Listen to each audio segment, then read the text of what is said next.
मेरे प्यारे दोस्तों, मेरे भाइयों, आप सबको बहुत बहुत मुबारक।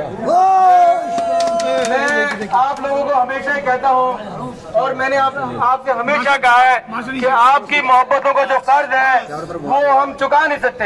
मैं जितनी आप मुझसे मोहब्बत करते हैं, मैं सिर्फ इसके लिए एक शेर जो बार बार कहता हूँ वो ये कहता हूँ कि वो लोग जो मुझे जान से अजीज रखते हैं, वो लोग जो मुझे जान से अजीज रखते हैं, मैं जी रहा हूँ उन्हीं की रिफाकतों के लिए।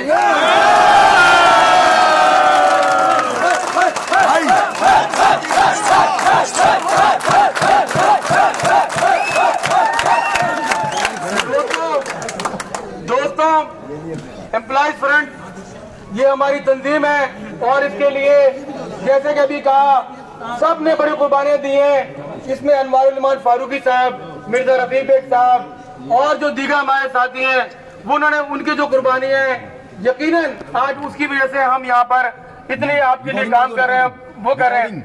जहाँ तक खुर्शीद बेग ने भी कहा, मैंने हमेशा खुर्शीद बेग को बिल्कुल मैं छोटा भाई समझा है और बेग साहब के तमाम भाइयों को और उनके बेटों को मैं अपने बच्चों और भाइयों की तरह समझता हूँ।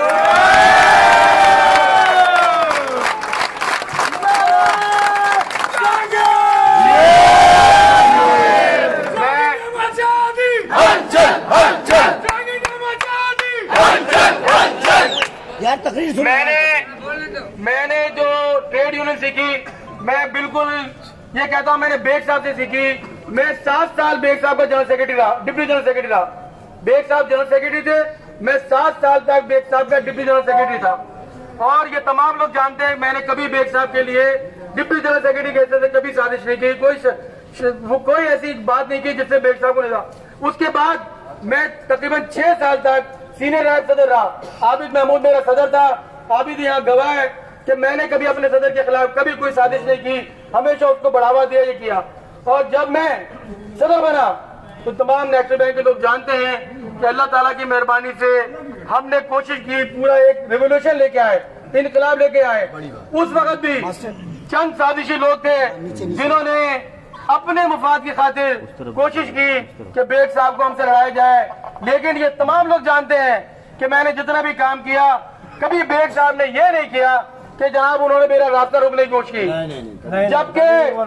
जबकि मेरा करीब तरीन दोस्त सो कॉल्ड गुलफराज, जिसको मैंने अपॉइंट कराया, जिसको मैंने घर में ले जाकर अपॉइंटमेंट लेटर दिया, जिसको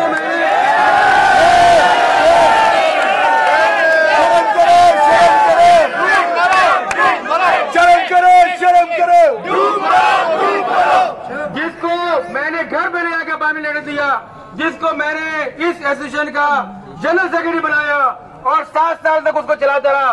सबसे बड़ी साजिश उसने की कि बेग साहब को और हमें लड़ाया।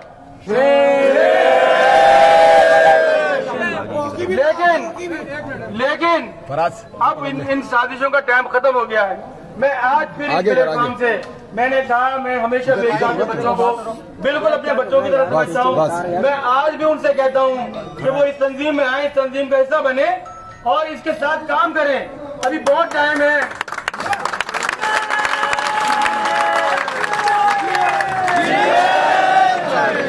ये एम्प्लॉयज फ्रंट मेरे बाप की मिरास नहीं है। इसमें जो आदमी काम करेगा वो आगे आएगा। और ये हकीकत है, खुर्शीद बेग ने जो कहा कि यकीनन जितना खुर्शीद बेग ने मेरे साथ दिया, मैं कहता हूँ इस तंजीम में बहुत कम लोगों ने मेरे साथ दिया होगा।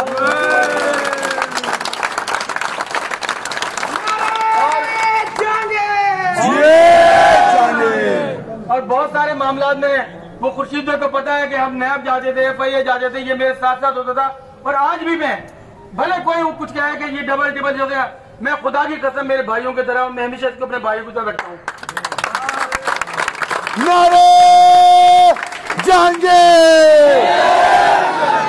मगर मैंने आपसे कहा हमारी और इंतजामी की क्लास अलग है। हम मजदूर तबके के लोग हैं, हम मांगने वाले लोग हैं और इंतजामिया जो है वो एक चोर तबका है, ये छीनने वाला तबका है। और हमारा हक है कि हम अपना हक इनसे छीन के लें इंशाअल्लाह। जैसे मैंने आपको बताया, हमने अल्लाह की मेहरबानी से यूनियन सबने चलाई होंगी, लेकिन जैसे हमने चलाई है उसके आप गवाह हैं। हमने इनके हलक में डाल के अपने वसाइल को, अपने हुकूक को हासिल किया है। नारे जहांगीर। और इंशाअल्लाह ताला आइंदा भी आपकी मोहब्बत से, आपकी कुव्वत से, आपकी हिमायत से इनके गिरबानों में हाथ डालकर अपना हक वसूल करेंगे।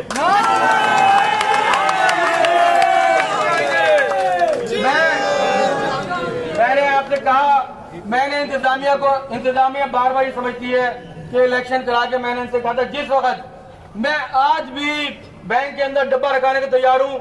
मैं कहता हूँ कि अगर डॉक्टर अबरार बेग छुप छुप के क्यों बंदे वो करते हैं, मैं कहता हूँ वो खुद खड़ा हो जाए हमारे मुकाबले में।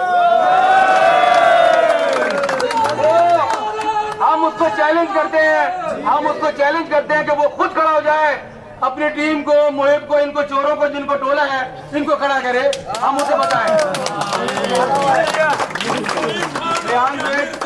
रेहान बेग हमारे बच्चों की तरह है, अब वो हमारे लिए हमेशा रहेगा। अगर अमन मोहब्बत के दो निशान जहांगीर और सईद खान, दो निशान जहांगीर और सईद खान, मोहब्बत के दो निशान जहांगीर और सईद